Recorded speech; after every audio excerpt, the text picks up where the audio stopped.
Oh yeah, so that's good. It's good.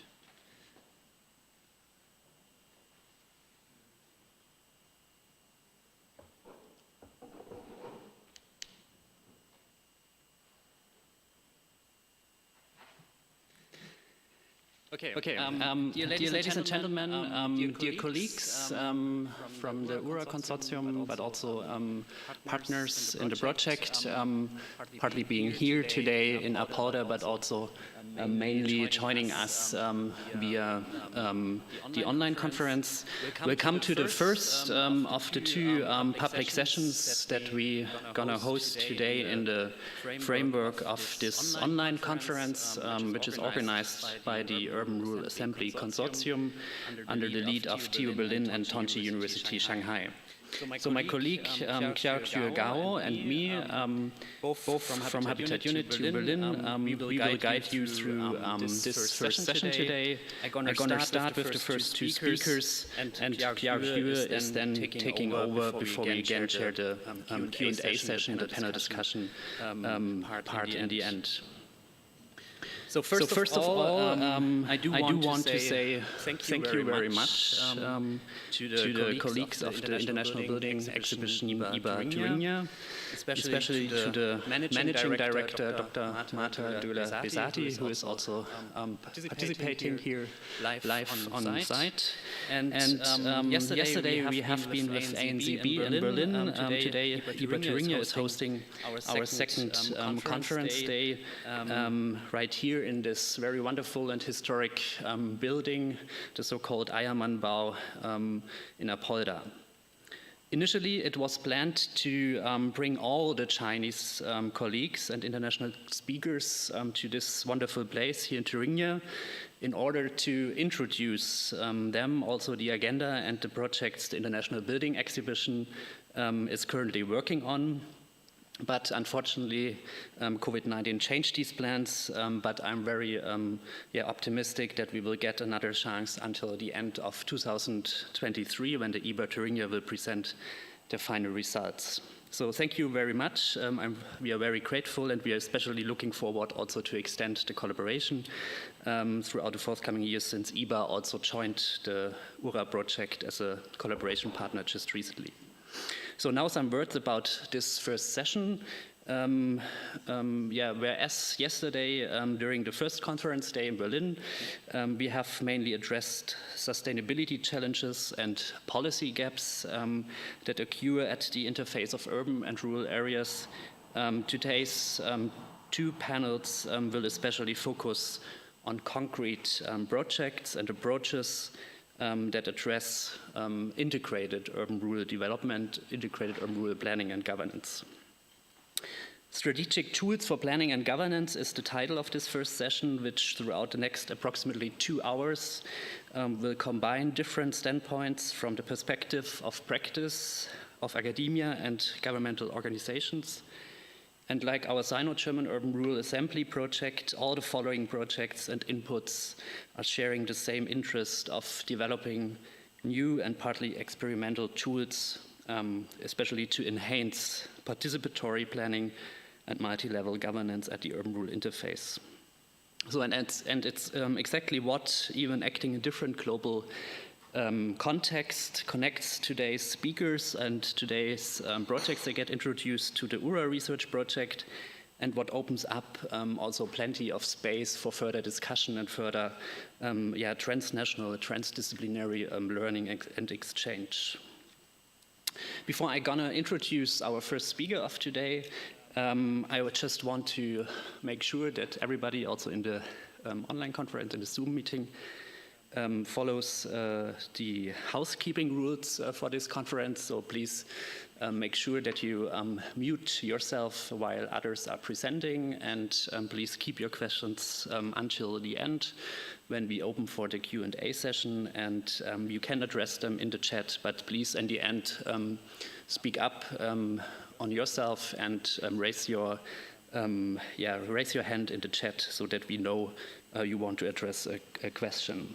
For all the people who want to follow in Chinese language the English presentations, then please find an interpretation channel on the right bottom in Zoom, so you can switch between these two languages, English and Chinese. We have interpreters live in the Zoom.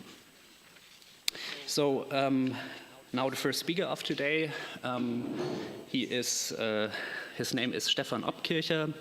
Stefan, warm welcome to this session. Stefan is an urban geographer and received his PhD from the University of Innsbruck in Austria on the topic of integrated territorial planning in urban, rural, and cross-border region. Since 2009, Stefan is working in the spatial planning department of the federal state of Vorarlberg in Austria. And in this position, he was one of the leading persons behind the currently developed and issued integrated spatial development plan, namely Raumbild Vorarlberg 2030. And with this work, I think Stefan, which he also presents today, Stefan is bridging academic practice and governance approaches, and he holds a rich experience in especially regional governance and participatory approaches of planning, and this is exactly the reason why he's here today and an important speaker for this session, and we are very much looking forward to his presentation. So please, Stefan, now it's your turn. Share your screen, and yeah, thank you.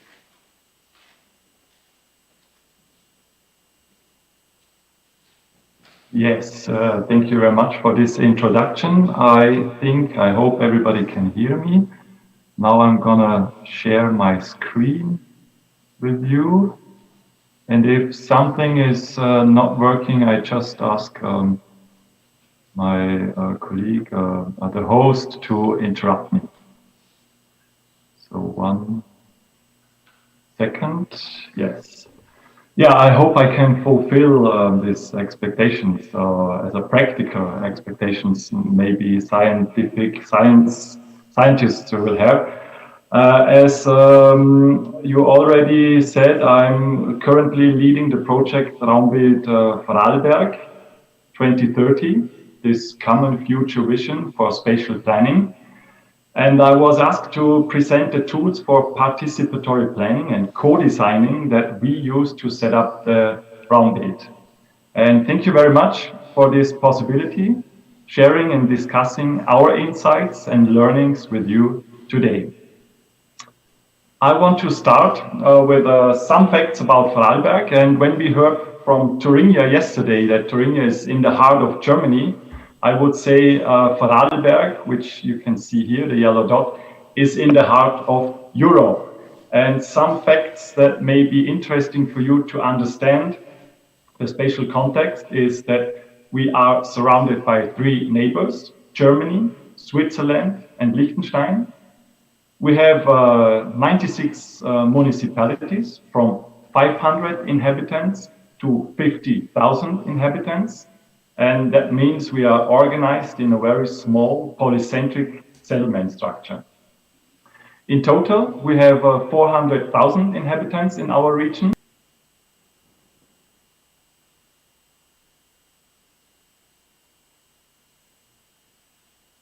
Percent are daily commuters within the region. To sum up, Vorarlberg is a very dynamic urban rural region regarding economic development and settlement development. First, this causes a lack of land resources and as a consequence, competition between municipalities, cities, and between various user interests. And second, this picture you can see here symbolizes another conflict. We have urban areas, we have urban city quarters blending with rural areas on the other hand, and there is no sharp line between them. And another map, this map of daily commuters showing or gives you a further insight into the interdependence within our region. Or in other words, you can travel in 60 minutes from the cultural capital at the lakeside to skiing in the unspoiled nature.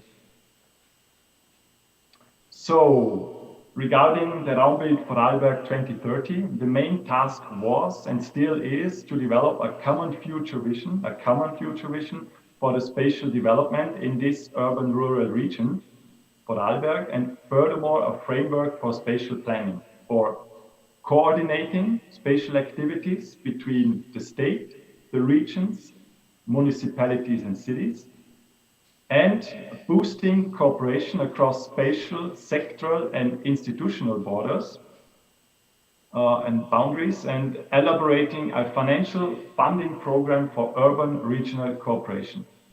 But as I mentioned at the beginning in my presentation, we are not focused on the main topics and content itself, but on the participative co-designing process of the Raumbild itself.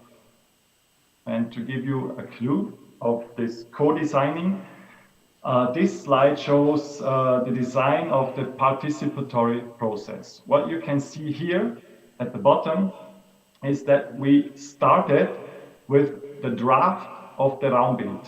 Then we installed, you can see the dots here, a steering committee, and above we set up several participatory elements to support the aim of working on a common vision and create an identification among all stakeholders, among all citizens and municipalities.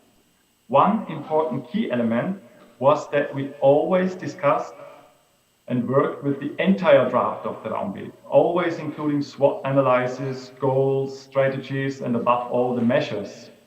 This enabled the stakeholders and citizens to understand how their contributions would affect the Raumbild as a whole. And in other words, you can say it was like a ping pong game. We had the draft, we had participation, steering committee and the update of the draft, and then another element of participation, steering committee, and a third draft, and so on, so on.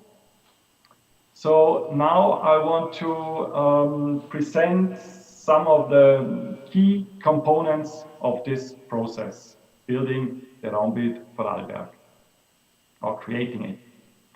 First step was the Citizen Council Vorarlberg.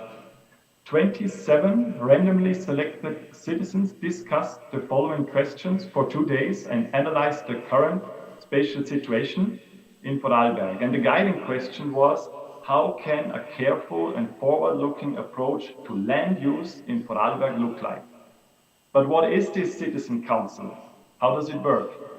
The Citizen Council is established by the Vorarlberg State Constitution, and the randomly selected citizens I mentioned before are personally invited by the governor himself. And the council lasts for 2 days and develops proposals for actions, and they are supported by a so-called dynamic facilitator. That's a participative method especially designed to host such a council. The result of this council are presented to the public and further discussed, and then a steering group of politicians and experts advised on how the results can be implemented in the Raumbild. This was so the first step of our process. And second, we analyzed the existing strategies in the federal state, like climate change strategy, mobility strategy, or agricultural strategy. And the aim was to bring in the knowledge of other disciplines into the Raumbild, recognizing similarities, but also contradictions. And last but not least, developing a common understanding of necessary fields of actions. And furthermore, to get a better understanding of the territorial perception of our regions and the trends, we use so-called communicative mapping tools or mental maps. I'm quite sure you're familiar with this method. And I think this was a very helpful and impressive method to develop a common understanding, a common picture of this diverse region, to get the big picture of this region. But to continue, the centerpiece of the process was a 2-day conference where stakeholders from business, nature control, architecture, science, NGOs and politicians were invited. And the aim was here to bring in the knowledge of just public stakeholders and to discuss the different interests at one big table, not in several backrooms. And the methods we used were, for example, open space, fish bowls or roundtables. And another important thing is that all the results and discussions were always published to the participants and thus comprehensible. And during the day, just to mention another thing, we also allowed, of course, networking and supplied the participants with good food and drinks. Of course, it was it was a working conference, but we also wanted to create a trustful atmosphere among the participants and an unforgettable event to identify with. After this stakeholder conference, we were looking for methods to participate the citizens in this project. First, we set up a temporary Raumbild Office in cooperation with a cultural festival in our region. And with this office, we got in contact with a very, very important group for spatial planning issues regarding the year 2030, young families. And especially the young families made further helpful and useful contributions to improve the Raumbild in an updated draft, as I mentioned at the beginning. And second, we organized so-called perception walks all over the region, in all the municipalities and cities, bringing citizens, experts and decision makers together for the first time. At the first step, we had the stakeholders. At the second step, we had citizens. Now, with these perception walks, we want together, the whole group of people. The purpose was to make the common issues and challenges of spatial planning in our urban-rural region visible, on site, and tangible. At the same time, we wanted to present good practice examples for a sustainable implementation of our spatial planning goals. Last but not least, we were also online using an open social media platform for about 10 weeks, discussing one open question.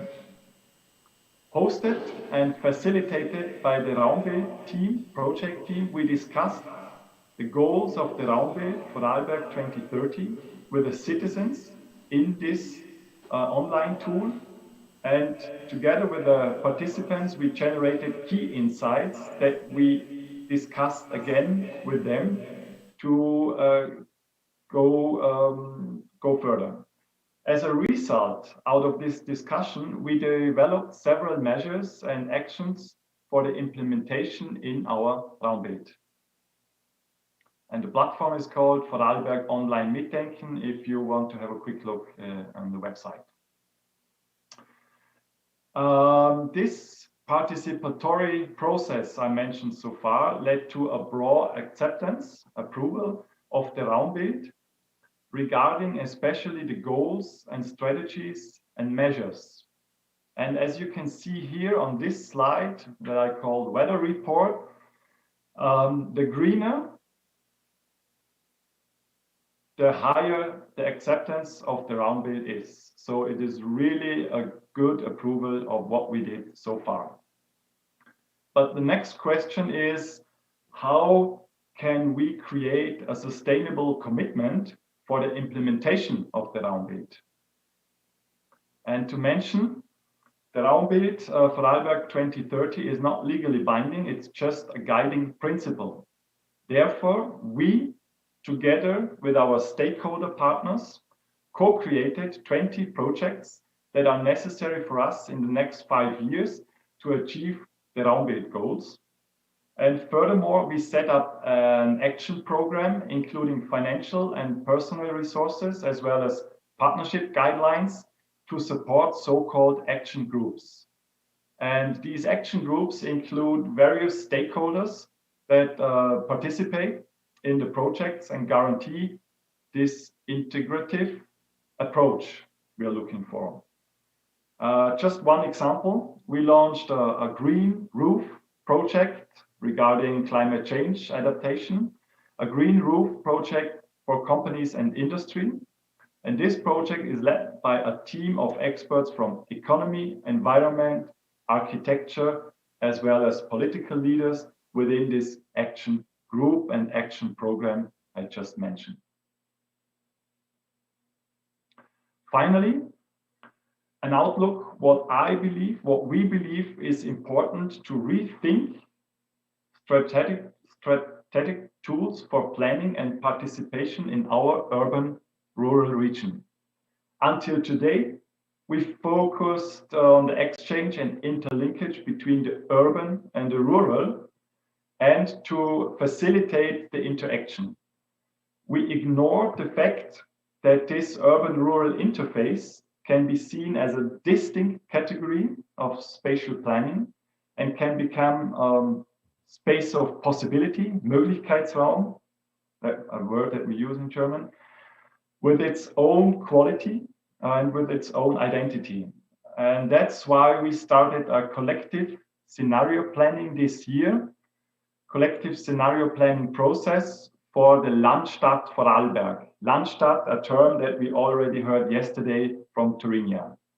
This process we started again with our stakeholders and citizens, and the purpose is to establish a third category of spatial planning.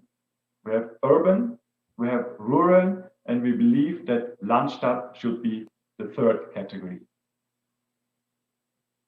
That's my short input. Thank you very much for your attention.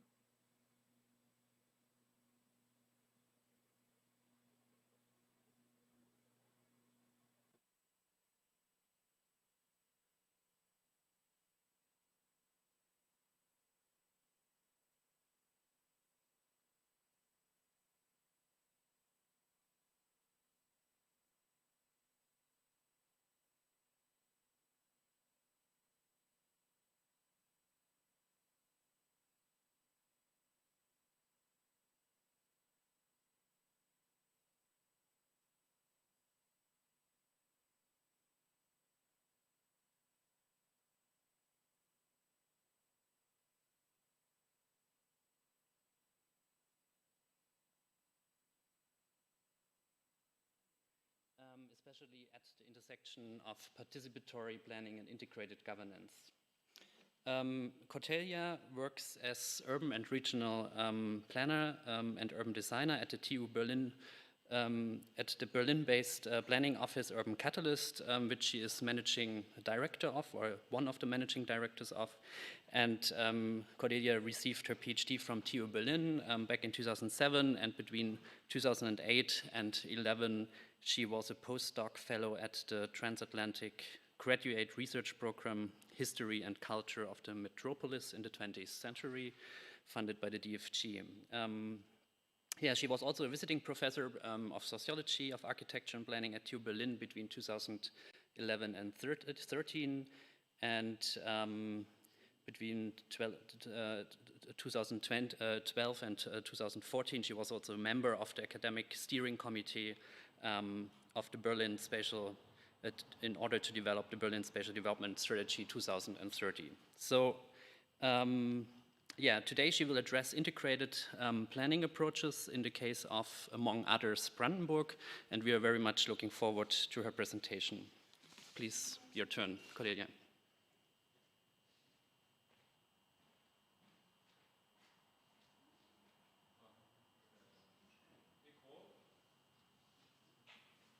Microphone, bitte. My microphone, yes. Hello. Hello again. I will now share my screen and share my presentation with you.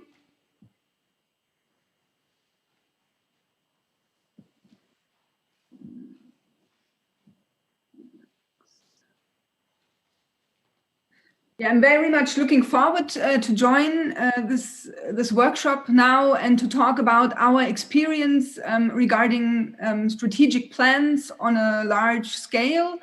At our office here, we are doing that from a very interesting perspective because we are looking at these strategic plans in many different cities and also small towns all over Germany and also in Switzerland.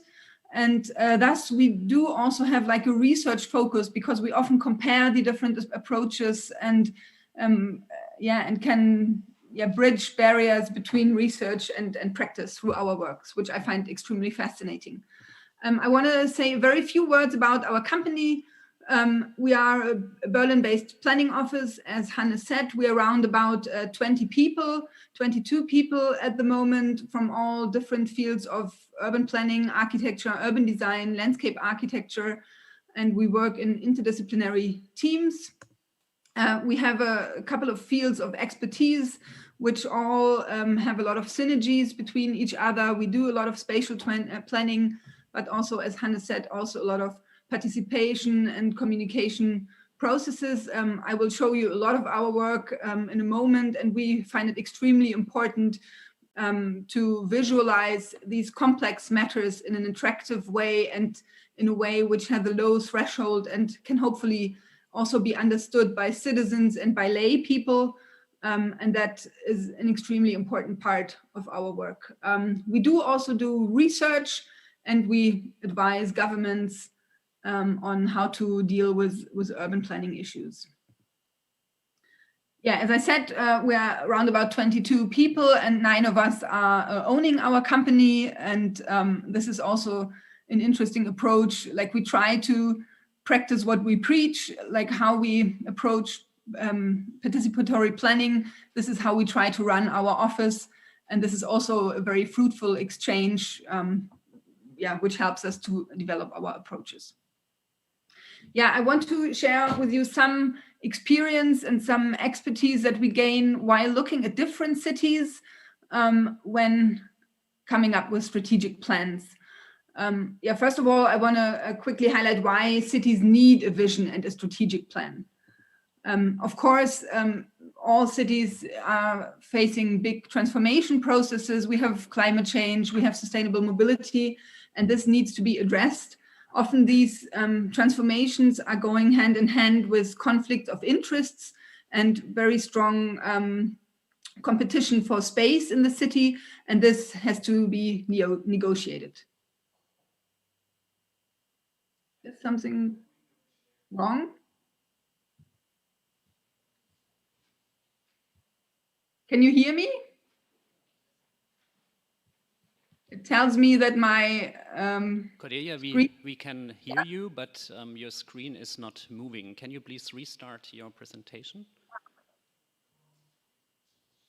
So now we see a change in the slides. Yeah. Maybe I leave it in this mode then. This is working, yeah. Yeah. Okay. So all these big issues of the big transformation have to be steered through spatial planning, and strategic planning is a key instrument to do that. Our big aim in the office is to bridge this gap between huge global challenges, which we are all experiencing at the moment, and to boil them down to make it possible for the individual in the city, in the rural area, to lead a healthy and sustainable lifestyle. And for this, of course, the city planning has to create the opportunities. So through strategic planning, we hope to make it possible that people can cycle and not use a car, or that people have a city of short distances with mixed use, which makes it possible that you don't have to travel so much, and so forth. So this is how we, in our office, understand one of the importances of strategic planning. We see that many cities are at the moment creating such big strategic plans, and it's also important, like on a meta level for these cities, so that they can compare themselves with other big cities. It is important for London to look at what Amsterdam is doing, and Berlin has been in a strong exchange with London. It's really interesting to see how different policies on a national level, but also on a citywide level, result in different approaches to strategic plans. And we really enjoy in the office looking at all these different approaches and trying to pick out the best raisins and see how we can adapt, how we can come up with specific solutions for the specific cities. In many cities, many citizens often have a fear of change, and they are scared what will happen to their lifestyle if they have to get rid of their car, for example, or if they have to find a smaller flat because they cannot afford the rent anymore. And we can see it in many cities that, yeah, they are scared of transformation. So one important aspect of strategic plans often is also to highlight existing treasures and talents of the city or region and tell the citizens what will stay the same. Like we made this treasure map for Bern, which you can see in this slide. And it was the aim of this map to show the highlights of the city of Bern in Switzerland, and that we want to improve the highlights rather than changing the entire city because of the big transformation challenges. So we found out that this is also a key component of these plans to give the citizens also back some security and stability. But of course, the main aim of these strategic plans is, we often say something like going to the psychologist for a city and trying to figure out how do I want to sort of optimize my life, what do I want to be like in 2030, 2040, and coming up with an image of what the city wants to be like, and thus making it possible to develop ways in which to approach this image and which to approach the goals which you are setting with such a strategic plan. For the city of Berlin, we came up with this image which we drew ourselves. The then mayor of Berlin wanted a funky rendering of Berlin, which he wanted to show at these big real estate fairs like in Cannes and MIPIM and so forth. But we told him, yeah, it's not the right approach for Berlin because that's sort of not the spirit of Berlin to have such a glitzy rendering image. And this hand illustrated image we felt was way better representation of Berlin. And yeah, this image has been used frequently in many plans in Berlin. Of course, a key aim of these strategic plans is to combine different policy fields and look at them with a spatial dimension, issues of economic growth or green spaces, mobility, neighborhoods and infrastructure. That's the key issues we looked at for the strategic plan of the city of Bern, and they need to be brought into one perspective, they need to be combined, and they mustn't contradict each other. That is a key element of the negotiating process that you have to do in order to come up with a strategic plan. And of course, also as the speaker before me said, the whole process of creating this plan is extremely important to create a common understanding of the common goals for the city and to get into contact with each other, into fruitful discussions. And this is probably like the most important part of the plan, to create a common discussion and a common understanding of the future.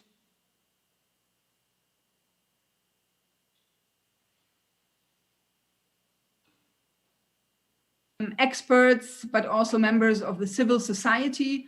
For the city of Berlin, we organize a big event which is called the Stadtforum. It's taking place around 3 or 4 times a year if we don't have a corona crisis.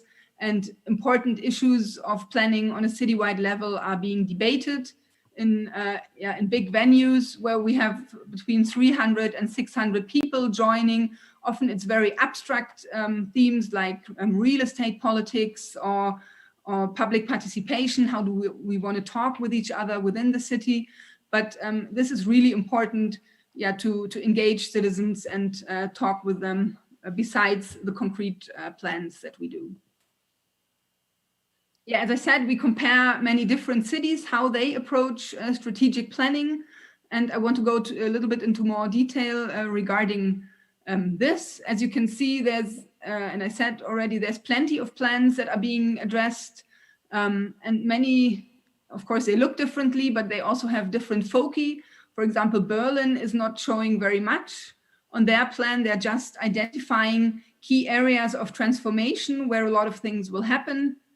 Or Munich took a very bold approach at the moment and is also incorporating the entire city region into their planning process, which is really important because for the normal citizen, the border of the city is not so important. They buy a house outside the city because maybe it's a bit cheaper or it has more green space. And thus it's really important to consider the whole city region in such a plan. We also analyzed which special subjects these plans are focusing on and which approaches they are taking. For example, if you look at the plan of Zurich 2040, which we drew, there was no involvement of the public, as you can see here on this little scale thing. And the plan was only done by the municipality based on data which they had collected. And then when it was finished, it was just presented to the public. But in other cities, there's a huge amount of public participation, a huge process similar to the one we heard about in Vorarlberg just now. And then, sometimes the process is taking longer and the focus is in such a way that the subjects that are being dealt with need to be more understandable to the public and need to relate to their lifestyle. So the Zurich plan was a pretty technical plan and also mostly aimed at the municipality and stakeholders who have to work with the plan professionally, whereas the other plans were trying to be more a debate of the future of the city for the broader public. When we look at Berlin, again, it's really interesting to see that often these strategic plans tend to be designed for a period of like 10 to 15 years. But when the Berlin strategy was finished and adopted by the parliament in 2014, the refugee crisis came to Germany in 2015, and the growth of the city was extremely dynamic. So only after 1 year, the strategy had to be changed and new focal themes had to be taken up into the plan. For example, the growth of housing and of businesses need to be stressed in the plan. So only after 2 years, we did a Berlin Strategie 2.0, which was new. And we took our image that we had drawn previously and changed it in such a way that it included these new subjects and made this easier to communicate that Berlin is happy to take up the refugees, for example, and coming up with strategies of integration, building new city quarters, building new affordable housing, and so forth.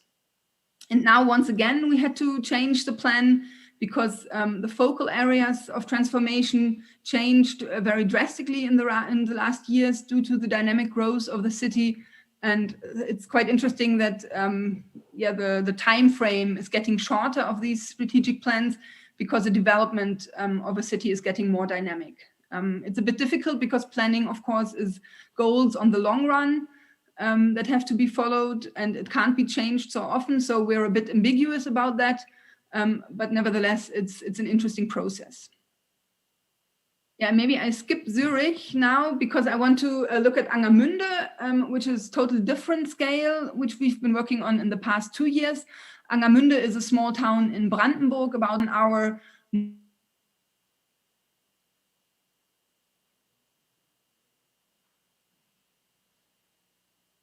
Many people are looking for new housing opportunities in cities in the surrounding of Berlin, which are about 1 hour away from the city by Regional Express. So it's still possible to somehow commute, maybe not every day, but maybe 2 or 3 times a week. These cities have often been renovated very nicely in the past years by a lot of public funding, but have been, sorry to say, but rather dead. But now they're growing quite rapidly, and many people from Berlin, many families are moving there. And the situation is changing. This has probably also even been highlighted by the Corona crisis, where even more people are considering to moving to their own house. The city of Angermünde is special. It's one of the biggest communities in all of Germany. And it has the main core city here, which is approached by the railway from Berlin. But then it has a lot of small villages which are extremely rural, which have big milk production and everything. And so there's quite a big gap between the historic center and the small town and the little villages, but they all belong to the same municipality. Yeah, here you can see that once again, we have all these small villages, and they all had to be taken into consideration when we made the strategic plan for Angermünde. Here we have the urban core, and within the urban core, there are even 2 focus areas where there's a lot of things happening, which we focused on. Yeah, we designed this planning process in a lot of different steps. It was really important for us to come up with profiles for the different subspaces, because they all had their very distinct and special character, and they often don't feel really connected with each other. And then for these urban core areas, we really developed future visions, which were quite urban design spatial plans. So it was a strategic plan on very different scales and very different levels.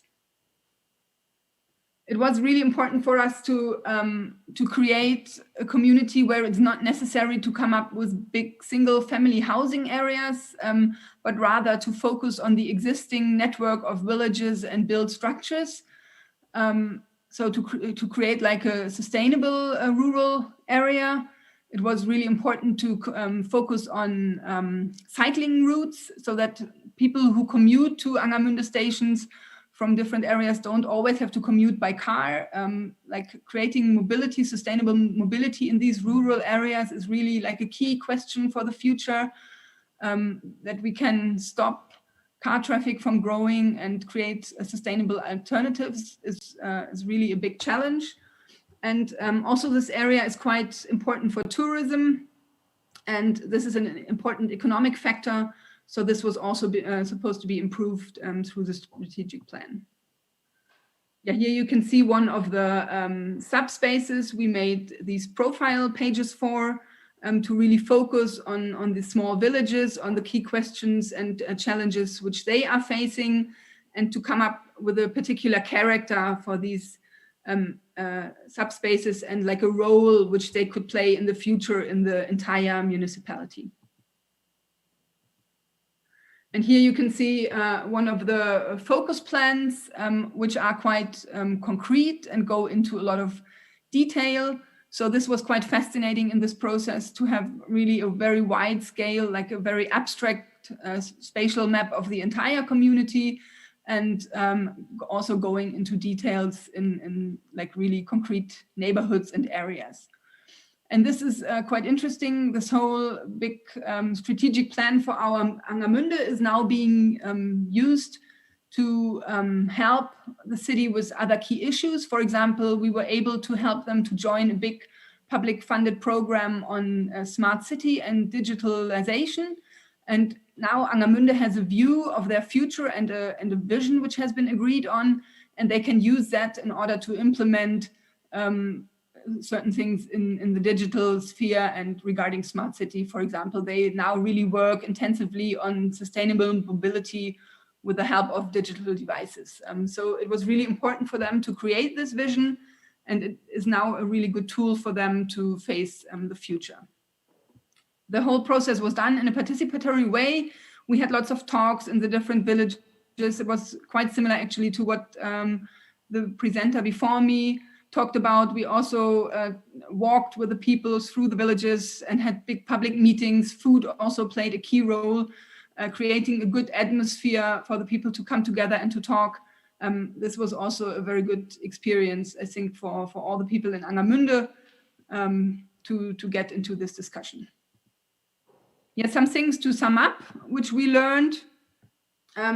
We think the strategic planning is really important for a targeted and forward-looking coordinated development of spaces, especially when we face competition for space or more and more conflicts around space. We definitely see that there's no patent recipe for strategic planning. Each city, each context requires a specific approach, specific procedures and tools. It's really important to have tailor-made targeted participation in dialogue formats. We can see some parallels, like as I said, creating a good atmosphere, serving nice food, having nice events where people can meet is really good. And this is definitely very painful right now in the COVID crisis, that we can't have these meetings, which really help people to get in touch with each other. And as I said in the beginning, the form of visualization is also really important for strategic planning, to make it comprehensible and for people to really relate with these really abstract subjects which we are discussing, and to like boil them down on a normal lifestyle level and what people can comprehend if you want to involve them. So it's really important to focus on issues of drawings and such things. I think that were my key points. I'm looking forward to the discussion later on. Thank you very much. Thank you very much, Dr. Cordelia. Now it's my pleasure to introduce you our next speaker, Barry Beagen. Are you there on Zoom? So Barry is a designer and a planner working at the intersection of community development, urban infrastructure, and climate change resilience. In the context of developing countries. Today, his main status is the program director at Kota, which is a NGO based in an Indonesian city called Solo, with their expertise in urban planning, citizen participation in the design and developing process of cities. Barry has previous research experiences and experience as designer, planner, or practitioner in a few South Asian contexts, for example, Indonesia, Haiti, and India. And his research interest mostly focus on methodologies to mainstream urban participatory design and co-development projects. Today, I think he would share his project from Indonesian coastal cities, mainly focused on the topic of building resilience. So the floor is yours. Please share your screen and unmute your microphone. Okay. Hi, everyone. So I'm Barry from Kota. So just a short introduction to Kota. So we are an urban planning NGO based in Indonesia, and we work quite a lot with participatory tools and strategic planning in different cities in Indonesia. And today we'll share some of our experiences from Indonesian cities and just the general context of Indonesia in terms of strategic planning for urban climate change resilience. We'll talk about some of the problems that we have, just why we need a ground up approach, and some tools and approaches to build resilience from the ground up.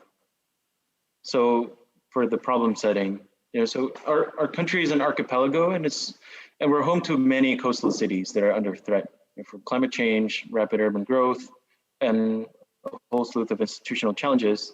And there's also a huge knowledge gap on climate change and how it can affect the city's future and communities. There's a man casually throwing a bag of plastic into the river. And there's a lot of under-resourced cities. And our cities are highly dependent on the national government. And this ultimately leads to a lot of top-down planning and very little contribution from local government, and more importantly, the impacted communities. This image behind was a flood protection system that was installed, and it's in the process of acquiring land, and many communities are being displaced. And communities experience the impact of climate change, but are not necessarily empowered to address the larger phenomena, particularly with the strategic planning of the city and the larger direction that the city is going in. So here, from our experience, I think we sort of synthesize from a number of projects, they're completed or ongoing in a few different cities in Indonesia and sort of try to give a picture of how some of these tools and approaches could be further developed in our cities. So one, I think for community-based data and collection survey, this is really critical because in many cities in Indonesia, there's not enough fine-grained data. And I think you need to, first, for strategic planning, you really need to create a good set of information. And here we promote a lot of community-led data collection, whether it's through interviews, and we also mobilize different community groups or youth groups to sort of identify the different data gaps. And at the end, this also allows sort of sharing of knowledge as well about the issues, right, as you create a reciprocal effect. We also use digital tools to spatialize and streamline data collection, and also connect with grassroots networks to collect the data.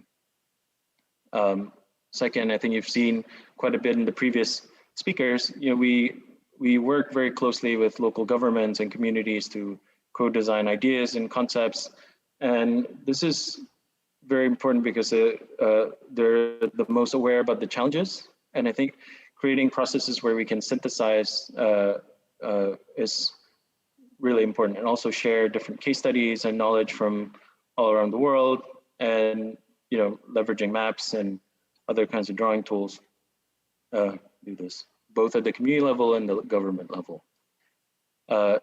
Three, I think what's really behind all this is really about building coalition and advocacy at all levels, whether it's starting from the urban village and all the way to the higher level stakeholders, whether it's national and city level government. And these top-down projects tend to be driven by national government and consultants, but if we are able to create a kind of advocacy at all levels and engagement, I think this creates a kind of buy-in and allows cities to sort of approach different sectors of the government and communities to also approach their leaders. So in some of the activities that we do, this is for the Water is Leverage project in Semarang. I think we went through a whole series of activities of, whether it's interviews, focus group discussions, creating a sort of international seminar so that we can sort of build a larger vision across the city, and talking to different types of people within the city. Everybody has a role in creating a vision, sort of a more resilient future.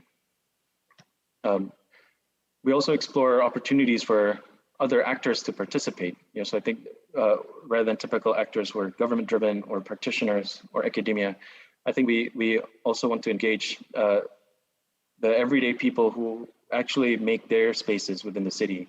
For one of the examples that we, as one of the outputs for this Water is Leverage program, we actually develop a guideline for what we call a resilient kampung. And we focused on interventions that can actually be enacted by the different levels of the community, from the household level. And in Indonesia, we have a very grassroots administration that includes the RT and RW. It means, block unit or community associations, which are, sort of organized around the street. And then the kelurahan level, which is at the urban village administrative level, which is slightly larger and has a larger budget. And you can start to spatialize these different potential interventions at those different actors. Another aspect to this is awareness raising. And I think, similar to the Berlin case, I think it was really important to allow these sort of complex information and data for it to be digestible for everybody, right? And I think this was a really important process, particularly in one of the projects that we did called Solo Kota Kita, where we synthesized a lot of the critical spatial information required for planning and turned it into a neighborhood map.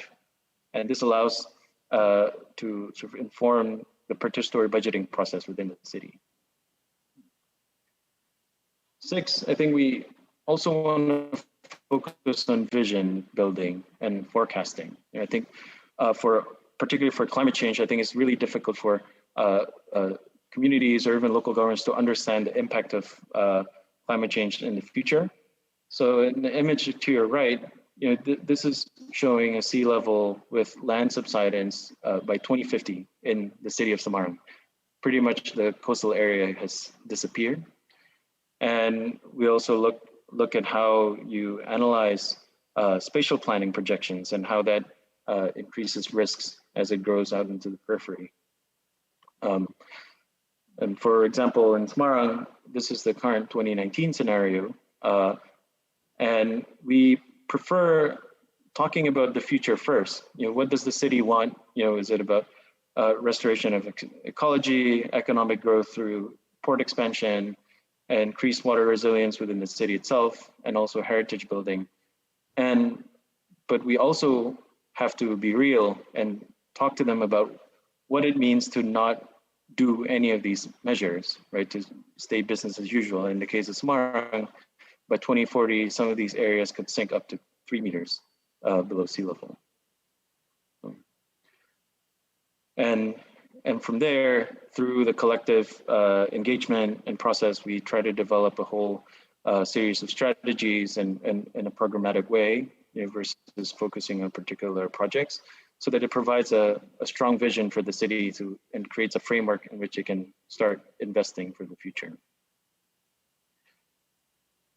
I think we also use a lot of design approaches to promote integration and exploring different scenarios.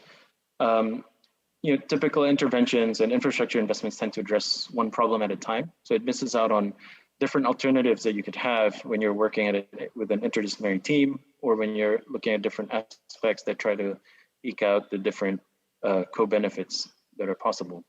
In the case, there are a lot of river improvement projects in Indonesia, but they tend to just be about raising of embankments and improving the flow, but it doesn't necessarily tie into the potential co-benefits that the rivers have for the city, and also aspects of spatial planning that is tied to it.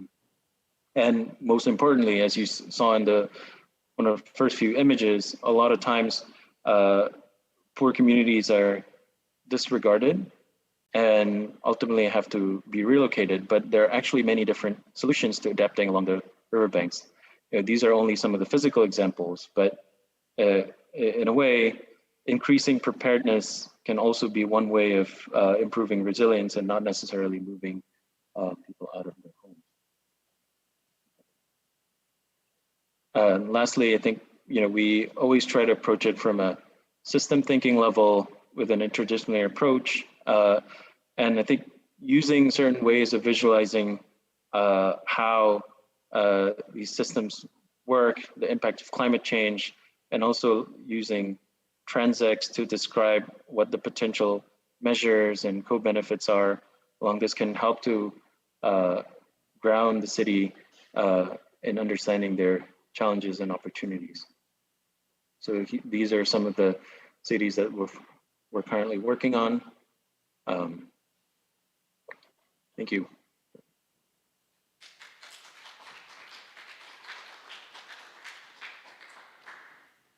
Thanks a lot, Barry. We're looking forward to discuss with you later on. And now, without further ado, we move on to our next speaker, Dr. Yuting.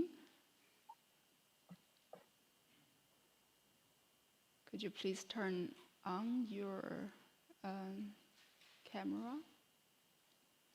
Yuting is a member in our project as a PI in our Chinese consortium. For the ones who hasn't yet known her, she is currently working as a lecturer in the Institute of Landscape Architecture, Zhejiang University. Meanwhile, she's also a director of a lab called Jiangnan Lab, which is a collaborative cooperative working platform established between Zhejiang University and Xi'an Jiaotong Liverpool University. She joined the URA project as the PI in the Working Package 4, which is working closely together with our colleagues from the German side from Bauhaus University Weimar. Her research interests include regional open space planning, landscape character assessment, cultural landscape study, and green-blue infrastructure in general. Today, just as her presentation topic suggests, she would share with us the way in which to engage regional design as a complementary tool to territorial planning, a kind of legislative planning, from her experiences in pilot projects in Zhejiang province. So Yuting, if you are ready, the floor is yours.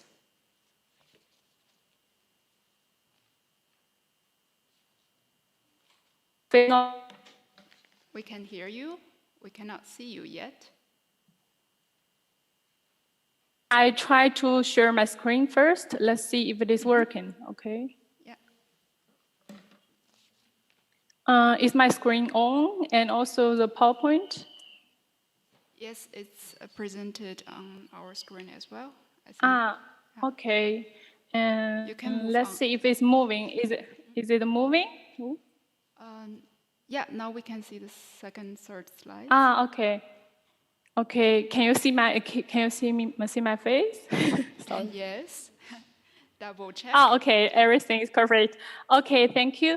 Hello everyone, I'm Yuting Xie. I'm working at the Zhejiang University Institute of Landscape Architecture. Personally, I'm a landscape planner. I'm very interested in the project presented before me, because we use very similar approach, which I might call it the very European approach of Raumbild, or which we call it regional design. And I will show you the pilot project we did in Zhejiang province. Maybe you will find it very interesting that although the approach is quite similar, but the conclusion and results and how we interact with the local stakeholders and the reflection we learned from the project are quite different from the European experience. The lecture will be structured in 5 sections. First of all, I will introduce the very big background of the spatial planning system in translation in China. And then we were trying to formulate a coordinated vision of Jiangnan Park in the Yangtze River meta-city region. And then we were adopted a method which called regional design for this specific region. And then we used the Shimen workshop, which is situated in Zhejiang province, as a pilot project to see how we could implement this regional design approach in China and also in the new context of territorial planning. Then the last part is about some conclusion and the reflection. First of all, we will check which region we are working. Maybe I think most of us are very familiar with this Yangtze River Delta region. It faces the challenge of urban expansion, and it impacted the agricultural production capacity and the ecological value of the environment, and also the management of water resources. And for this region, there are 3 main backgrounds, which I will state out right now, that to help us to understand this region. First of all, it is an emergence of a mega city region, especially after the establishment of Yangtze River Delta Integration plan in 2018, which is like a national strategy. And second background is both the planning system and also the public are having growing concern to control urban expansion and to protect the open space in general, such as we are setting 3 bottom lines of urban expansion boundary, and also the permanent farmland red line and also ecological red line. And the third background is we have emerging acknowledgement of the cultural value of the Jiangnan water towns and landscape, which we have 14 already very famous water towns in this region that we are applying and propose these 14 ancient water towns for the World Heritage nomination. And this is the region we are working on. We could see that in the very bottom and this very low-lying area, which is polder areas, this is where the place we are focusing on. And in 2014, the Suzhou municipality already formulated strategic planning for the Suzhou city, and they already figured out they would like to set up a Jiangnan ecological wetland and water village cultural zone in this region. But somehow there is no coordinated vision on open space at a regional scale yet. We're trying to put everything and make trying to put all city and district level master plans in this region and to make this a very interesting collage. And we find out, oh, it looks very uncoordinated, especially when we zoom in and when we cross administrative boundary. Here is Shanghai, here is Jiangsu province, and this is Zhejiang province. We could see that once we across the district or the county boundary, or when we cross the urban-rural interface, this planning of open space or ecological zoo or greenway are disconnected. This is the main issue we are thinking about, how we could develop a more coordinated approach on open space for this region under the big background of the spatial planning system transformation in China. And in previous system, natural resources, which we also could call it open space in our research, like the mountain, water, forestry, lakes, they are coordinated by 8 different ministries. And this relationship is so complicated, and sometimes they are competing with each other, and sometimes they are conflicting with each other. This is why our open space are so disconnected and isolated somehow. And then 3 ministries were cancelled, and the remaining 5 ministries are emerged to one Ministry of Natural Resources. This is a very big background I told us about. We are doing some pilot project on this background. We could see from here that the new territory planning systems do have 5 hierarchical levels from the national level until the town level. The new system basically are focusing on delimiting the 3 bottom lines I already mentioned in previous slides. And we could see that it has very strong statutory character and also still remain quite top-down hierarchical. When we talking about how we could support local bottom-up and flexible and interactive planning and governance, this system is still not quite working well. So this is how we develop our project under this situation. We could see that the planning of the open space remain limited to 1 detailed plan still in the the city level. It's not really discussed across all scales. Then we started to trying to find out if we could find a coordinated vision for this region, and we check our exemplary metropolitan and regional project focused on the protection of open space all over the world, such as the Emscher Park in Germany, this is number 3, and this is our Jiangnan Park. And we made a comparison of their strategies and their coordinated visions and how they implemented this this project. And then we also deconstructed this Jiangnan Park with 5 multiple dimensions of parkways, a productive park, and an inhabited park, a park for nature, and a cultural park instead of previously really paralleled planning approach. We use the regional design approach, which is quite common in Europe. And we are trying to explore and explain the performance of regional design in the realm of territory planning system in China. And for our project, we are using Jiangnan region as a park, as a spatial representation, and have a Jiangnan Park vision for the whole project, and involve the Jiangnan region as a specific research item.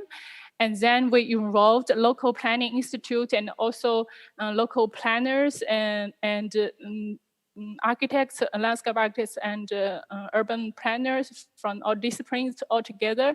And also we developed small design interventions at the site at a small scale in the village, and try to put everything together. And at the same time, we involved the local government and officers from different departments to develop our interactive and multi-level governance system. This is how we are trying to put all these 5 parts together in our project. We already have several years of research and published many articles, and also my doctoral thesis also about this. And then we already, in past 5 years, we have explored 3 transects in this region, and many field works and mapping areas, as well as around, I guess, like 10 parallel projects about 5+5 square kilometers. And then we use a cross-scale approach that in our Shimong workshop, we first frame the Jiangnan Park at XL scale, and then explore the transect at L scale, and then zoom on specific town, about a town center and the rural area at M scale, and then have a final zoom at S scale to formulated design strategies. This is how we work it out. And the third part is about, the third method is about collaborative approach. We involved all local governments and officers, as well as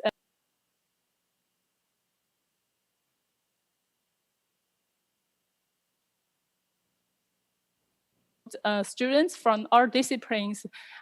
We have all spatial planning or design students, and also sociology and ecology students all together. We are trying to put everyone at the same table to discuss about the possibility of collaborative approach in such a large scale context. This is the result at XL scale, how we frame and define the boundary of the Jiangnan Park, and then characterize the different landscape typology of Jiangnan Park, and then try to articulate it as the basic framework and the water towns around the main rivers. Then we have XL scale, the transect about 15+17 kilometers. We use the 5 thematic approach to explore, read, and to understand the region in a continuous way.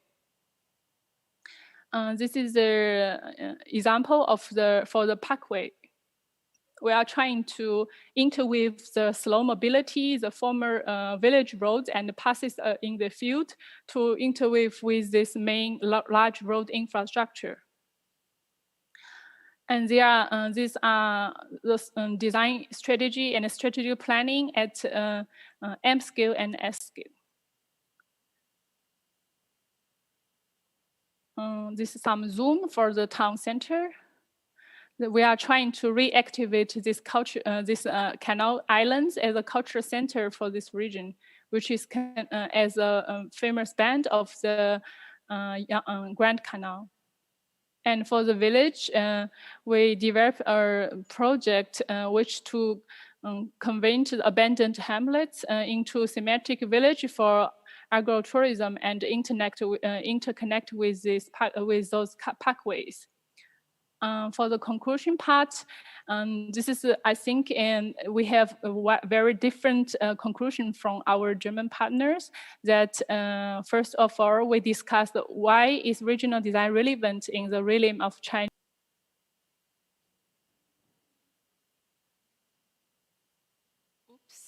The sound is frozen. Place-based strategy, and we find out it's highly operational and complement the current hierarchical statutory planning system. This is a good point. And also the 5 thematic program is very efficient to put all different departments and or uncoordinated planning approach together to shape a consistent reading of the science across different skills, and also to generate integrated strategic planning solutions. And the third one is that we still find that this scale and interdisciplinary approach remains very challenging, both for government and also for planners and also for our students. The second conclusion is about how the techniques of visioning, visualization and design contribute to the planning of a large megacity region. We use this Jiangnan Park as a metaphor or image to put everyone together, and to then we find out that among the local planners, experts, and town-level governmental officers, everyone's quite easy to understand and develop a shared vision. Somehow it is very difficult that because we, in the final presentation stage, we put everyone together, including the villages and town residents. But somehow I think the discussion and the participation of the local residents are quite weak. Then we also set up another community workshop, which is very less formal, but it's their living place. And then we find out the interactive dialogue do happen. So in China, maybe it's very difficult really to put everyone at the same table to talk about that, because we have to speak in a different language. This is what I would further to revise our approach. If you are interested in our project, we have a book forthcoming. It's called Jiangnan Park Exploring Regional Design in China. We already published all our results in these 3 platforms. And then there's one article, a bilingual article, both in English and Chinese, that really explain in detail about our project. And last slide is about acknowledgement for our group members. And thank you for my work partner, Dr. Christian North, and also the other guest critic from all disciplines, and also 18 students from all over the world. Thank you very much. Thanks a lot, Yuting.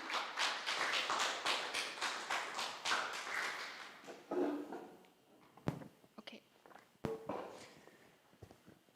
Yeah, thank you very much, today's presenters, speakers of the first session. I think it showed very well this also transnational, international transfer in knowledge and approaches of strategic planning. We want to aim not only with today's session, but also throughout the whole Urban Rural Assembly project. We have seen in the beginning examples from Central Europe, putting high emphasis in especially participatory design approaches, and in the second part we have seen the example from China and Southeast Asia also going more towards urban design approaches. The idea is now to have a 30 minutes discussion round, panel discussion. My colleague Xiao Xu and me, we will guide through this. And we will start with each of us with one question to the speakers.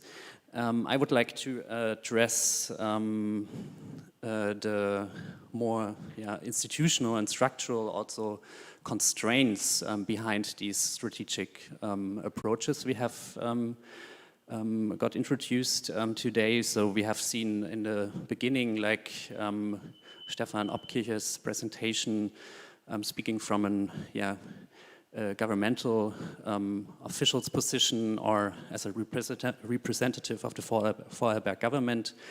And it would be, I think, if we see it in the second presentation, more from the perspective of a design office, which is commissioned for these works. So it's what popped up in my mind was to better understand also like the constraints also they pop up. So since I think all the examples showed also very well that a lot of not only disciplines but also especially departments needs to be bridged in this process of strategic planning. And this question goes maybe also more to Stefan, Obkircher. So what are the experience also in your department or in the government, federal government of Vorarlberg to really approach of strategic planning also towards these other departments? We have seen in the last presentation the Chinese experience, all these different responsible departments for different areas, and this is also addressing our project very much. So how to really build capacity, trust in these different also departments, and how can we really make sure that we have a long term, more sustainable or supporting infrastructure for this strategic planning, coming also supported by government, but also maybe other organizations.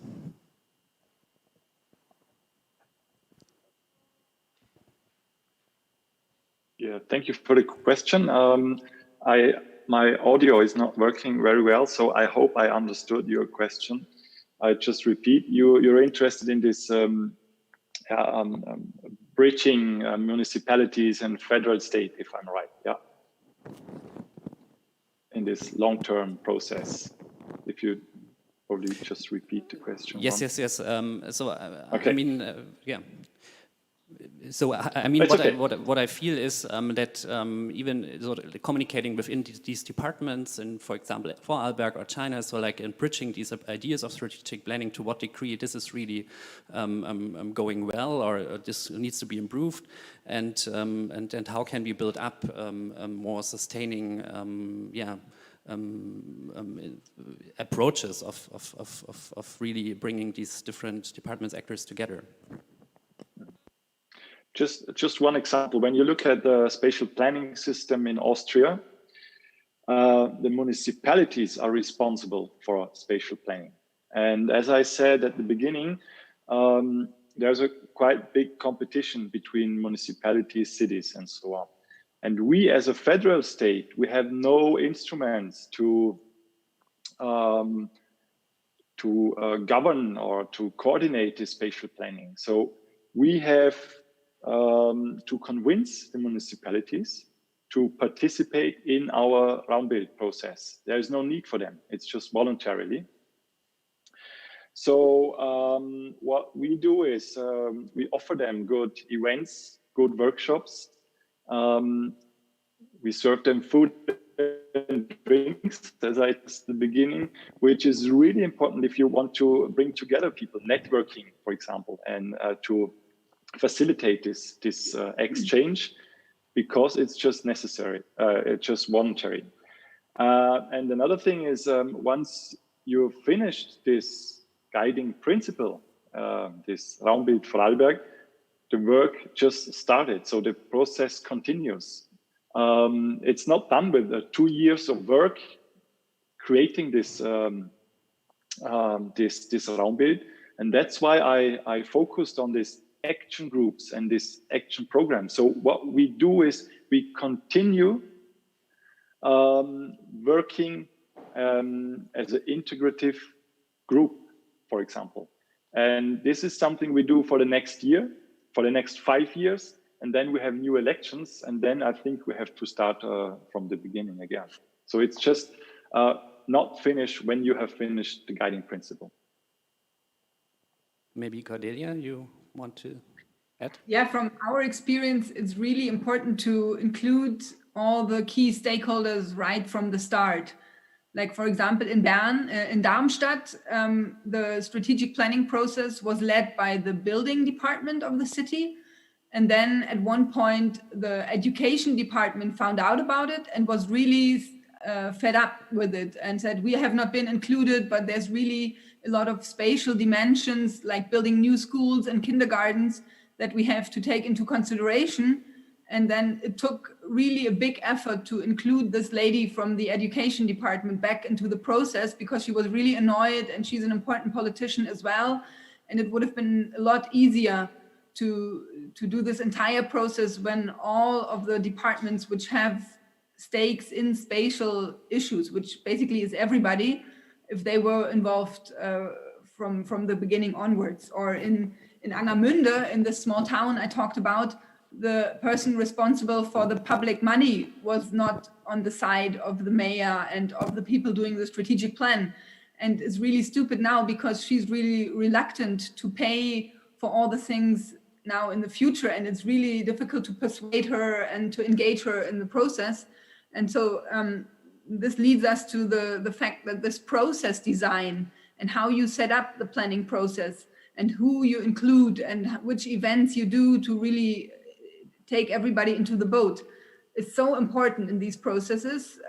It's like the key first or zero phase of this plan making, because you can make so many mistakes and then it will be really difficult to implement the plan. And I also really agree with what Stefan just said. The implementation process is also so important. Nobody is happy about a PDF document which is lying in your computer server and is not being implemented. So trying to come up with good ideas of how to structure the implementation process and how to really bring these things into practice is important, because also citizens will get very frustrated if they're involved in a big future discourse and then you have the document and then it's finished. So you raise quite big expectations with key stakeholders and with citizens in these kind of processes.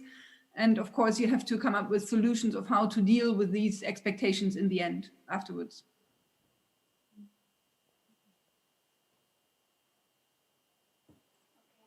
I actually have a question directly related to what Cordelia has said. I think you have addressed already that it's necessary and it's a must to include as many stakeholders as possible from the very beginning into the planning process. However, my question is more focused on knowledge.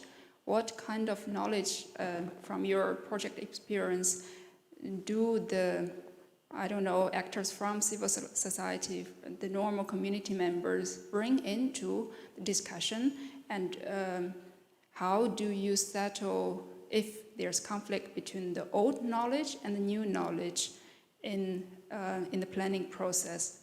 Because I want to share also a little bit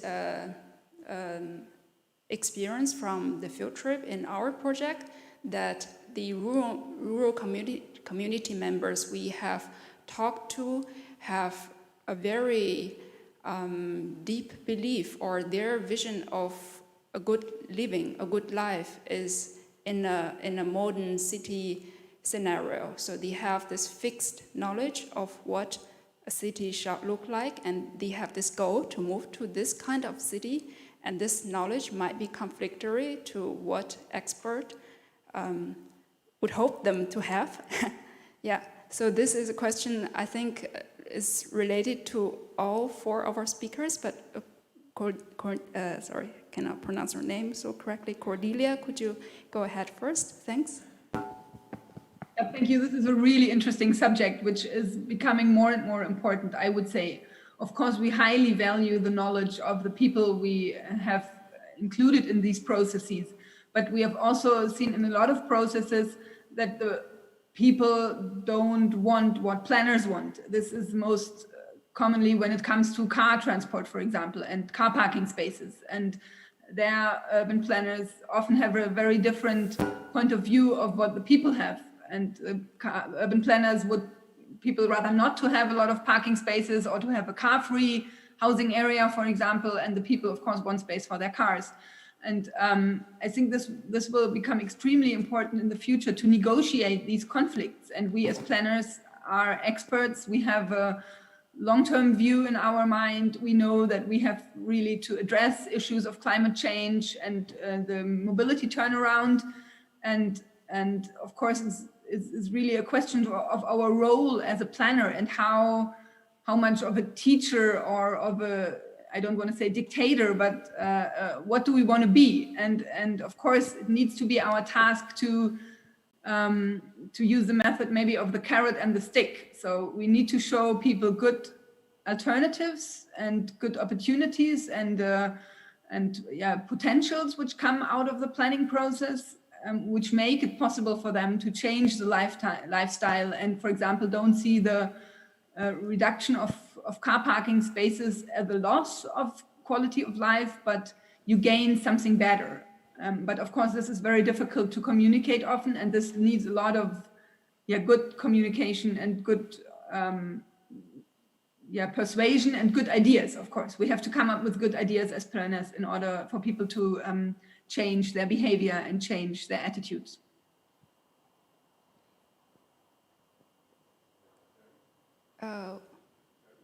Okay, please go ahead, Barry. Yeah, you raised your hand, right? Oh. No, I was scratching my neck, but I can respond. Do you want to respond to this? Yeah, I don't know. Maybe our stance is quite a bit different in the sense that we don't necessarily see ourselves as experts. Because I feel like sometimes in these kinds of very collaborative process, it's very it could be dangerous to sort of put it that way, because a lot of these processes are also limited in terms of time and resources. And I think once you position yourself as an expert, you're kind of expected to do to sort of like provide the solution, right? But I think what's important is to actually really just set up the process so that there's negotiation, there's deliberation, and there's enough of it that you facilitate the kind of a sort of debates around, and I think in the case of Indonesia, we just generally have we're sort of data poor in some ways. Actually, we governments do generate a lot of data, but not enough fine-grained information, right? So I think at the end of the day, it's not necessarily about old or new information from the community, but it's also just just trying to get a fuller picture first before we make any decisions or debates around what the best solution is. So I think that's sort of more the approach, I think. Okay, a broad knowledge scanning at the first step. Yuting, yeah, thanks. Yeah, I think from my part, it's very interesting that we have roles from different fields, like Cordelia is from planning institution, like a kind of NGO, and then I think Stefan is from government, and I'm from research institution from university, and I already forgot what is Barry from, which background? I'm sorry, forgot. Where is Barry? Your background? NGO. Yeah, you are a planner. You are NGO. Oh yes, NGO and.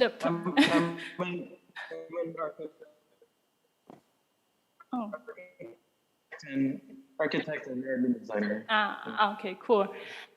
Because I have a question, like in our also in my mind, like when we finish this project, like who should really coordinate this kind of project? Because for us, the special thing is that we are not commission this project.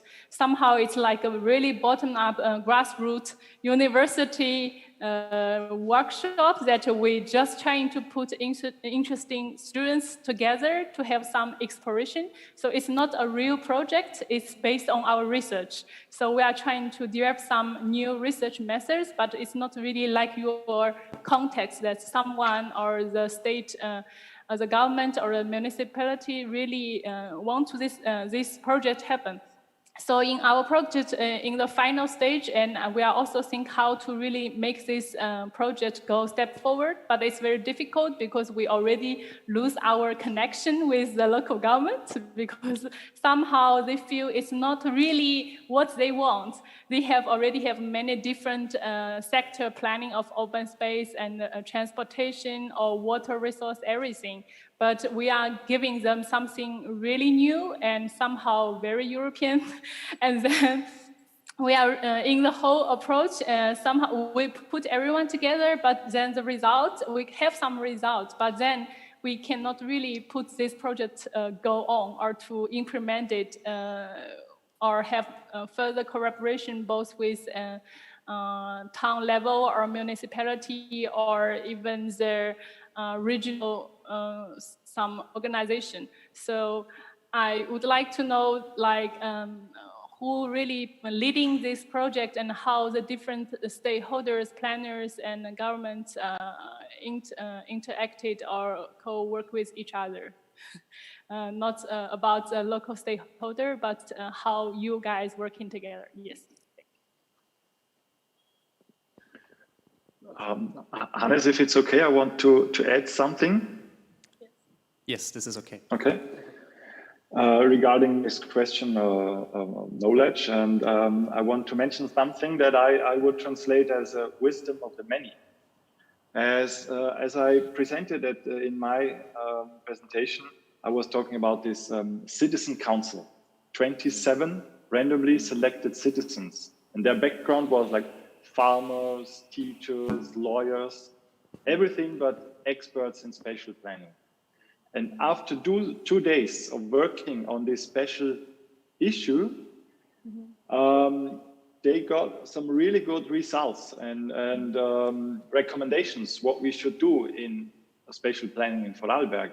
And when we compared their results with the results of the experts, they were quite similar. But the biggest gap was when we compared the results to the politicians and stakeholders. So I think knowledge of spatial planning is quite good when you work with citizens. It's really helpful. But the biggest gap you have to bridge is the gap to the stakeholders. That's what I recognize when I look at the case in Vorarlberg. Maybe one more comment to this from Cordelia, and then we open the floor. Please switch on your microphone. We are a private company, so we apply for tenders which are being put out by the cities. And when we win the contract, we are sort of producing the official plan for the city. So then it's the planning department who's working with us on a working level. But in these processes, of course, we also involve politicians and other important stakeholders. So as it is sort of the official process of the city, the people who are involved from the municipal level, they are doing so because it's like their product, which we are producing. It's actually work that the city should do themselves, but they cannot do because they don't have enough staff resources. So they outsource this work to companies like ours. Okay, we take the opportunity now to open to the audience, to the participants here in the room first, and there were some questions. Maybe Wolfgang first, and then the other one in the front. Yeah, thank you very much. Wolfgang Wende, Dresden, IOER. I have a question regarding the presentation of Yuting. Thank you very much. Pretty nice to listen to your presentation. I was wondering, at least you showed your images and the kind of approach and visualizations to, let's say, some governmental representatives, as far as I understood now, the discussion. If you did so, I would be very much interested in how they reacted on this new, let's say, visualization approach. Because, I mean, we in our project, we also try to come up with this Raumbild idea, and it would be pretty much interesting to know how people, I mean, in the governmental sector, experts from planning sections and so on, do they accept? Where do they see some gaps? What do they don't understand? If you show them all your images, that would be nice to get a further impression from your side. Thank you. Okay. Thank you for your question. Yes, and I think in the conclusion part already stated out that this metaphor of Jiangnan Park, because Jiangnan, this concept is very common and has very high cultural value for this region. So I think every stakeholders in this region will really understand what is Jiangnan culture about. So when we discussing, we want to transform this region into a park, because the metaphor is so easy that everyone can understand. I think this is a good part that especially for all local planner experts and also the government officers, they all accept this concept.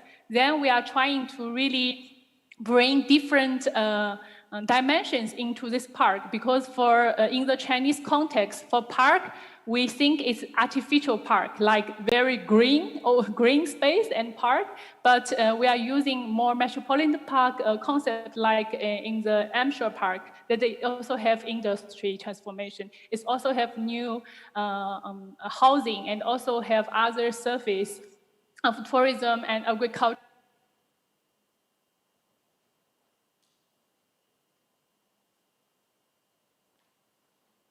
Park, then it becomes very easy for them to understand. But for the local residents, they cannot really accept anything from us. Like we present, it's very funny that in the last day we present in front of 400 people. And in these 400 people, they have experts, local planners, government officers, and also I think around 300 local villages and the residents. And I could see that these officers, they are quite interested in this idea and visioning and all this diagram, because they are also dealing with planners very often. But for this other local villagers, they never see any kind of planning images before or this kind of mapping we made. So then we think it's not really efficient at all to put everyone together at the same place to present our work. And parallelly, we also have a community workshop, which is really taking place at their village. Then we use some games and also some more portrait.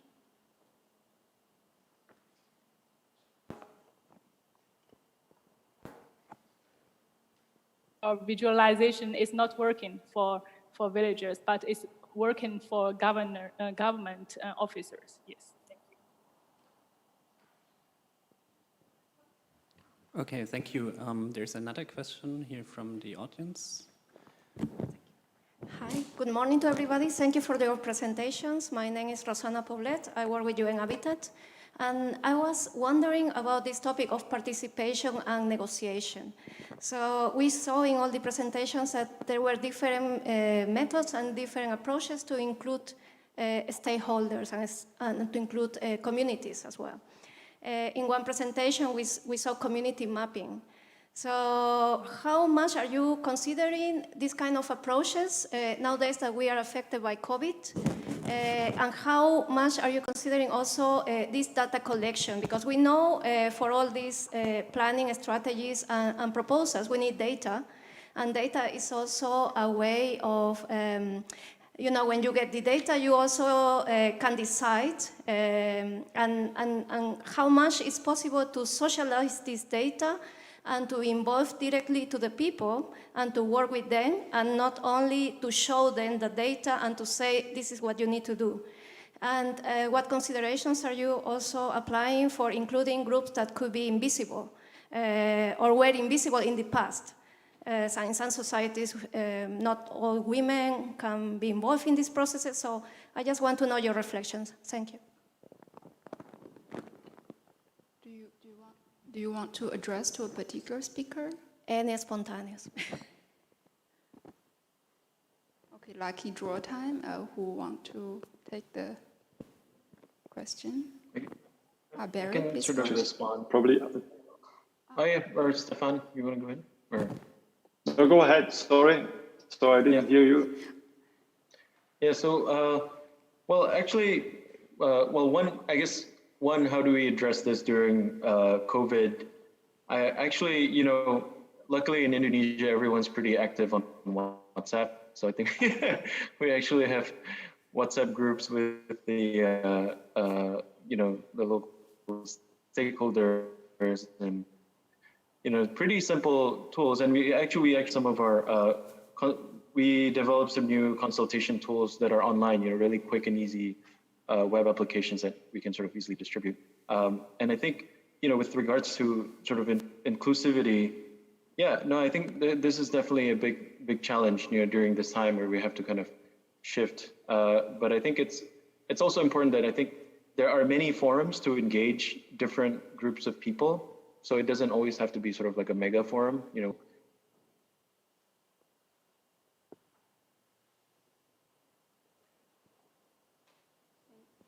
tried to do a big stakeholder engagement forum online, but because then things became very linear and not interactive, you go back to this traditional thing where, you know, the highest administrative bureaucrat gets to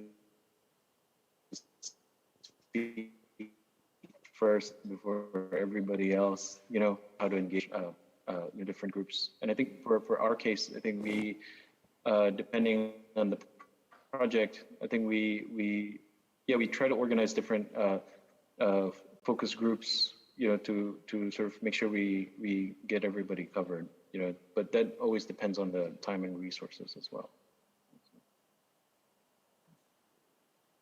So we had some technical issues in understanding you, or there was a lack of quality in connection, but I would like to forward to Stefan now to answer to this question also. Yeah, thank you for the question. I will pick up this importance of mental maps or mapping.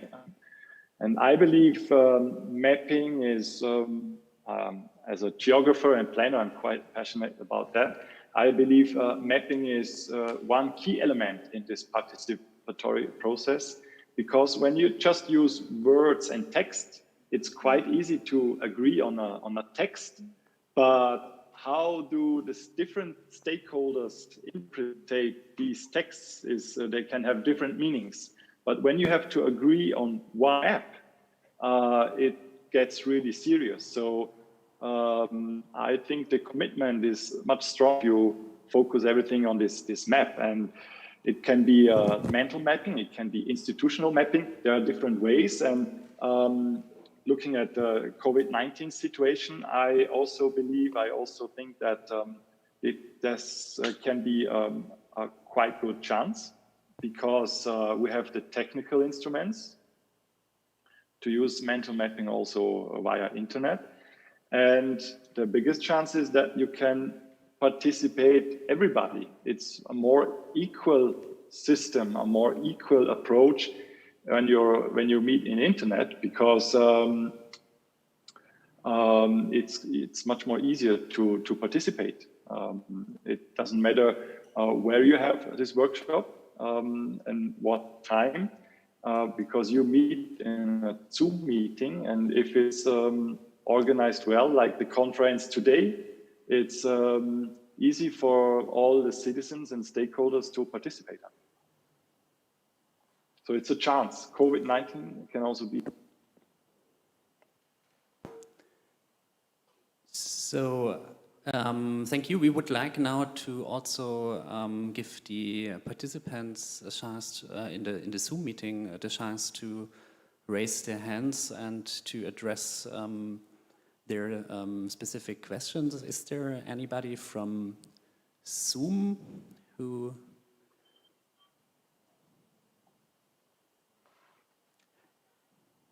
Okay, then we jump back to the real room. Maybe I follow up with another question, which is addressing all the speakers. I mean, we in the Urban Rural Assembly project, we are currently and throughout also the last 1.5 years have discussed much about strategic Raumbild approach, and since this is a very European focused tool, and we need to be strongly careful to not just transfer such tools to Southeastern or Chinese context. We have started a very diverse and transdisciplinary exchange on how to develop this context-specific, or how to develop this further in the context of China. And so today also we have heard first presentation Raumbild approach, then we had the scenario planning, we had different other urban design approaches. So where do all these different approaches somehow meet, and how can they, in a way also extend each other or complement each other? So and also across scales. Yeah, if we talk also about different tools tackling on local scale, but also then regional scales, and maybe also Stefan mentioned then that they followed up with a second project now addressing the Landstadt and developing certain scenarios. So to what degree do these approaches separate from each other, but to what degree they maybe also need each other to really think about integrated planning? Yes, Cordelia, maybe you first.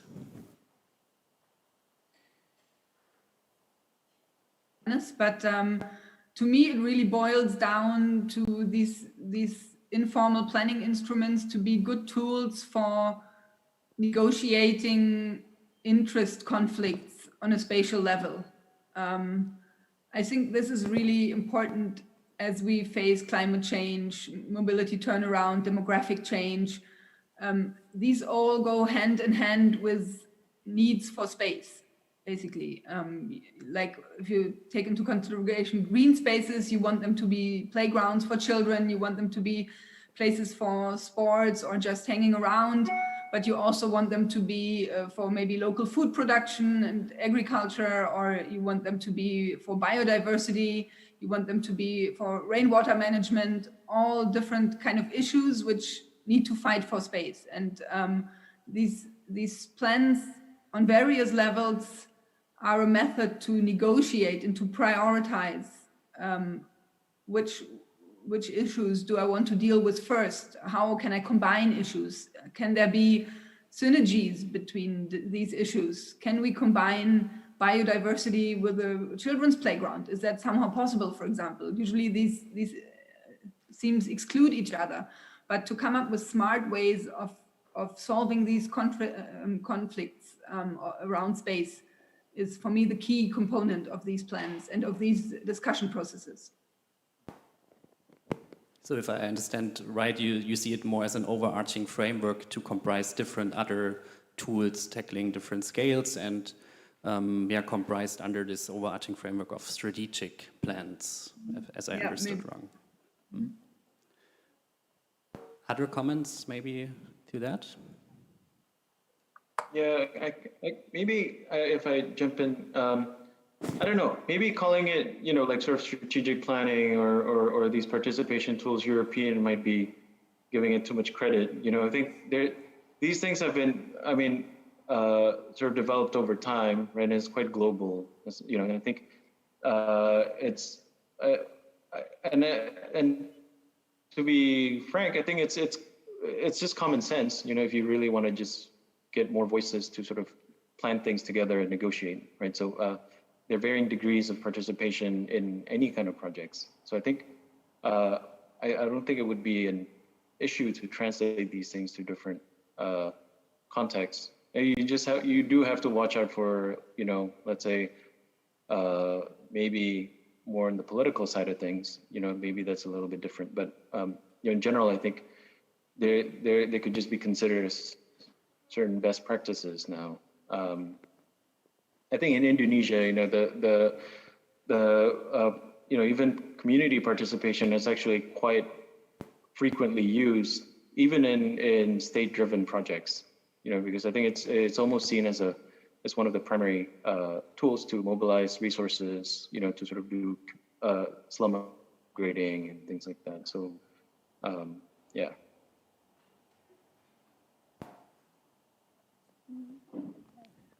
Yuting? Yeah. Yes. In our situation, that I mentioned that the planners and designers and from different backgrounds, they don't know how to work together, and also for students, the same situation. And I think for our part, that how they can meet together is that we also propose that this kind of really university lead research design project could really be a model for our URA project as well, because if governments, they are leading this project, it will be totally in a very official statutory planning approach. And if the designer and planner, architects and urban designer working individually, they will have their very parallel work, but not coordinated at all. And also this kind of a cross-scale approach is very uncommon in China. Our education system never trained the students like this way. And this is what I learned from Germany, that I was trained in Germany for 6 years, so I know how it will work, that we have a vision from the XL, then to L, then to the side scale, that we have a same line that we can put our different projects together. But for the students and for the planners, it's very difficult to really make this approach or to implement this approach. So for us, we really think that it could be a good way of this kind of university lead workshop way, like parallel project, rather than the common approach. Maybe it could be a good, inspiration part for our URA project for the Taizhou Huangyan region. I guess we can maybe try again about this kind of approach, that how to put everyone together and make everyone meet together. Also, the different approach, emerge them together. This is my last comment. Thank you. Yeah, thank you. I think it shows that the URA project has an opportunity to build really a long-term also relationship and trust in this as a sort of experimental, to build up an experimental ground in also have time and really take this process honest to push forward for new tools in the Chinese context. So, I mean, this is addressing again like these institutional and infrastructural constraints we all face in our practices, either talking from urban design offices or from governmental positions, and I think this could be the potential also to really overcome these constraints a little bit and build up a more long-term perspective. There were another question from the audience here, or no, from inside the computer. We have a question from the Zoom participants. So please open your mic and go ahead. I'm going to read out the question coming from online. Okay. Hello, I'm Huang, and thank you all for the inspiring presentation. There are showcases in participation. Could you be more specific of how did the knowledge collected from the workshops and presentations among other participatory approaches contribute to the final plans and implementation, or at what extent or at what stage the collective knowledge affected informing the plan and implementation? Thank you.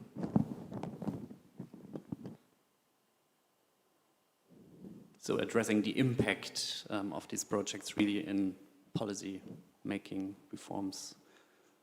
Yes. Yeah. Yeah. Is there anybody? Yeah, in my point of view, it's easier when we are dealing with a very concrete and maybe small scale planning project. We did that for the transformation of the Checkpoint Charlie crossing in Berlin, where we had architects designing a new building and the citizens telling us really very on a basic level what they want in this area to change and how much public space they need and which issues they have with the transport and cycling and stuff like that. And that was directly, like, the architects were present and they were directly interacting with each other. And I would say the impact was quite high because the architects could use all this knowledge and ideas of the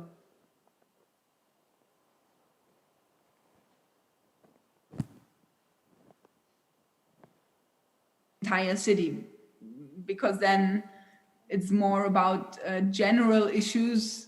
But in my experience, it's kind of hard for people who are not strategic planners to discuss if you would like to have a growth corridor between the Berlin city center and the new Berlin airport or something like that. That is very hard to discuss in participation, and there it's different and more necessary to focus on like daily questions which are more related to people's lives. and then the impact maybe is not so high. There it's maybe rather an issue of information, but of participation. Thank you. I think all your feedbacks have shown that it is necessary for us as researchers and planners to carve out the question as accurate as it could be, as down to earth as it could be, and also from your experiences that we need to categorize the relevant stakeholder groups and to see what kind of existing knowledge they have and what kind of education they need from our side in order to stimulate new ideas, new knowledge to be generated. Thank you all very much for presenting, participating, discussing in this session. I think now is the time for us to close this session. Yeah, we hope you all stay in tuned for our next session. And yeah. And particular thank you also to the technical staff here in the room who made this possible, and for sure the speakers of today's session. So we look forward to have you also on board for the second session today. Thank you.